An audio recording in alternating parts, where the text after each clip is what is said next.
உறுப்பினர் செல்வ பிறந்தகை.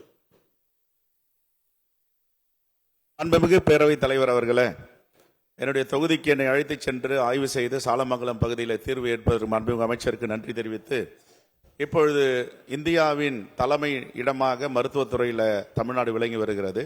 ஆனால் எங்கு பார்த்தாலும் இந்த வசநாய், மசநாய், சொறிநாய், வெறிநாய் எல்லாம் கடிக்கப்படுகிறது. இதற்கு உடனுக்குடன் எல்லா மருத்துவமனைகளும் மருத்துவ இருப்பு இருக்கிறதா? அப்படி நாய் கடித்தால் எத்தனை மணி நேரத்திற்குள் நாம் அந்த மருந்தை உட்கொள்ள வேண்டும் என்பதை தாங்கள் வாயிலாக கேட்டு வருவது. மாண்புமிகு அமைச்சர் அவர்கள்.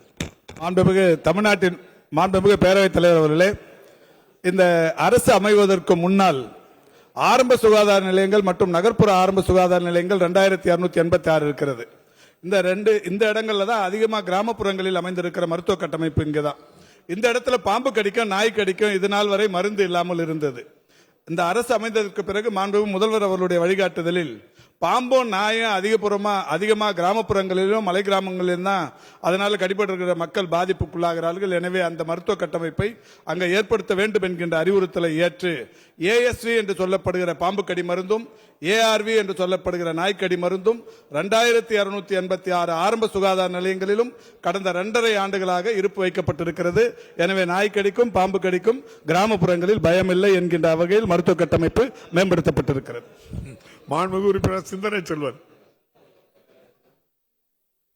மாண்புமிகு பேரவைத் தலைவர் அவர்களே, கடந்த பிப்ரவரி மாதம் 26ஆம் தேதி ஒரே நாளில் 2642 மருத்துவ அலுவலர்களுக்கு மாண்புமிகு தமிழக முதல்வரின் திருக்கரங்களால் பணி நியமன ஆணை வழங்கி ஒரு மகத்தான சாதனையை நமது மக்கள் நல்வாழ்வுத்துறை அமைச்சர் அவர்கள் நடத்தி காட்டியிருக்கிறார்கள். ஆகவே 24 மணி நேரமும் மருத்துவர்கள் இருக்கிற சூழ்நிலை உருவாகி இருக்கிறது.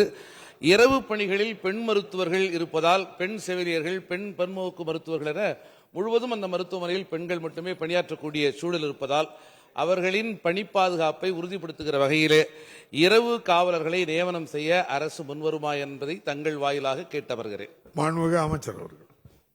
மாண்புமிகு பேரவைத் தலைவர் அவர்களே, ஆரம்ப சுகாதார நிலையங்களை பொறுத்தவரை தனியாக காவலர்கள் பணியிடங்கள் என்பது இல்லை என்றாலும் நம்முடைய சட்டமன்ற உறுப்பினர் அவருடைய கோரிக்கை எதிர்காலத்தில் நிறைவேற்றப்படுகிற வகையில் பல்வேறு நடவடிக்கைகள் எடுக்கப்படவிருக்கிறது. இப்போ இருக்கிற கட்டமைப்பு என்னன்னா, மல்டி பர்பஸ் ஹாஸ்பிட்டல் ஒர்க்கர்ஸ் என்கின்ற இந்த ஒரு நிரந்தரமற்ற பணியாளர்கள் தான் அந்த பணியை செய்கிறார்கள். தூய்மை பணி மேற்கொள்வது, காவல் பணியை மேற்கொள்வது, நிர்வாகத்திற்கு உதவியாக இருப்பது என்கின்ற பணிகளை மேற்கொண்டு வருகிறார்கள்.